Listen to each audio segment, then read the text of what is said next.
आणि आता सविस्तर बातमीपत्राला सुरुवात करणार आहोत। सुरुवातीला बातमी नाशिकमधून आहे। नाशिकमध्ये खड्ड्यांमुळे आणखीन एकाचा बळी गेलेला आहे। अंबड एमआयडीसी परिसरामध्ये खड्ड्यांमुळे दुचाकीचा अपघात झाला आणि यामध्ये जखमी झालेल्या तरुणाचा उपचारादरम्यान मृत्यू झालेला आहे। गेल्या काही दिवसांमध्ये खड्ड्यांमुळे हा 5वा मृत्यू झालेला आहे। सदोष मनुष्यवधाचा गुन्हा दाखल करावा अशी मागणी करण्यात आलेली आहे। तर नाशिकमध्ये खड्ड्यांमुळे आणखी एकाचा बळी गेलेला आहे। अंबड एमआयडीसी परिसरात खड्ड्यांमुळे दुचाकीचा अपघात झालेला आहे आणि या अपघातामध्ये जखमी झालेल्या व्यक्तीचा उपचारादरम्यान मृत्यू झालाय। गेल्या काही दिवसात खड्ड्यांमुळे हा झालेला 5वा मृत्यू असल्याचं बोललं जातंय। तर नाशिकमध्ये अनेक ठिकाणी खड्ड्यांचं साम्राज्य पाहायला मिळतंय। अनेक रस्ते हे खड्ड्यांनी भरलेले आहेत आणि याच खड्ड्यांमुळे आणखीन एक बळी गेलेला आहे नाशिकमध्ये। आणि आपल्यासोबत राष्ट्रवादीच्या नगरसेविका हेमलता पाटील जोडल्या गेलेल्या आहेत। हेमलताजी, नाशिकमध्ये खड्ड्यांमुळे आणखीन एकाचा बळी गेलेला आहे। खरं तर हे मुद्दे तुम्ही देखील मांडलेले होते की नाशिकची सध्या काय अवस्था आहे, कुंभमेळ्या संदर्भातली कामं चालू आहेत आणि त्यामुळे नाशिकची ही अवस्था झाली असा आरोप तुम्ही देखील केलेला होता। नाही, हे 100% मॅनमेड डिझास्टर आहे। याच्यामध्ये नियोजनाचा अभाव आणि एकमेकांच्या म्हणजे सगळ्याच्या एजन्सीज काम करतायत। कुंभमेळा प्राधिकरण असेल, स्मार्ट सिटी असेल, MNGA असेल, महानगरपालिका असेल, या सगळ्यांमध्ये समन्वयाचा अभाव आहे।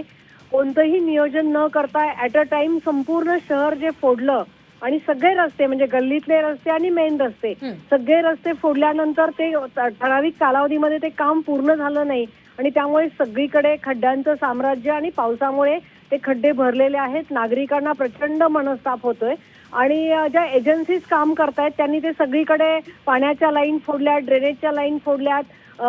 मोठ्या 2-3 मक्तेदारांनी ते काम घेतलं आणि ते काम सबलेट केलं।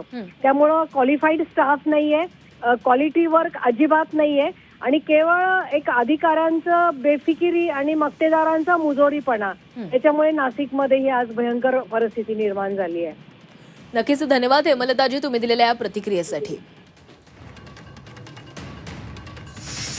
आणि या संदर्भात बोलण्यासाठी आपल्यासोबत जोडल्या गेल्या देवयानी फरांदेजी। देवयानीजी, हेमलता पाटलांनी म्हटलेलं आहे की कुंभमेळा संदर्भात जी सध्या जी काही कामं सुरू आहेत, या कामांमुळे शहरामध्ये ही जी काही अवस्था निर्माण झालेली आहे, रस्ते खड्डे पडलेले आहेत आणि याचा नागरिकांना त्रास सहन करावा लागतो। एकाचा बळी गेलेला आहे, आतापर्यंत 5 जणांचा मृत्यू झालाय।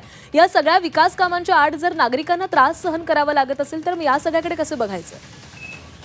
अतिशय गांभीर्याने ह्या विषयाकडे बघत आहोत आणि गिरीश महाजन साहेबांनी 1 तारखेला सदर नाशिक शहरातील खड्डे याच विषयावरती पूर्ण प्रशासनाची बैठक लावलेली आहे आणि या बैठकीमधनं अधिकाऱ्यांना एक रूपरेषा दिली जाणार आहे, काही त्यांना डेडलाईन दिली जाणार आहे आणि जे ठेकेदार ज्यांच्या रस्त्यांवरती खूप मोठ्या प्रमाणावरती खड्डे असतील अशा ठेकेदारांना देखील ब्लॅकलिस्ट करावं। अधिकाऱ्यांच्याकडनं जर त्याच्यामध्ये दिरंगाई होत असेल तर त्यांना निलंबित करावं आणि एकूणच नाशिक शहरामधला हा पावसाळा जो आहे, एकतर काय होतं की सिंहस्थाच्यामुळे खूप मोठ्या प्रमाणामध्ये कामं चालू आहेत, पण कामं जरी चालू असतील तरी त्याचं योग्य नियोजन करता येऊ शकतंय आणि त्याच दृष्टिकोनातून गिरीश महाजन साहेबांनी ही बैठक लावलेली आहे आणि या बैठकीमध्ये पूर्णच गोष्टीचं नियोजन करून जिथं कुठं कसुराई दिसेल त्यांच्यावरती कारवाई करण्यात येईल आणि त्यांना डेडलाईन देऊन हे सगळे खड्डे जे आहेत ते बुजवण्यात येतील। आणि ज्यांचा बळी गेलेला आहे, 4 लोक मृत्युमुखी पडले, ही देखील अतिशय गंभीर गोष्ट आहे आणि त्यांना देखील त्यांच्या कुटुंबियांना काही मदत जी आहे, आर्थिक मदत किंवा त्यांना महानगरपालिकेच्या नोकरीमध्ये त्यांना सामावून घेता येईल का, कसं ह्या दृष्टिकोनातून देखील विचार करण्यामध्ये येईल आणि तशा पद्धतीची मागणी आम्ही माननीय गिरीश महाजन साहेबांकडे करणार आहोत। धन्यवाद देवयानीजी तुम्ही दिलेल्या प्रतिक्रियेसाठी।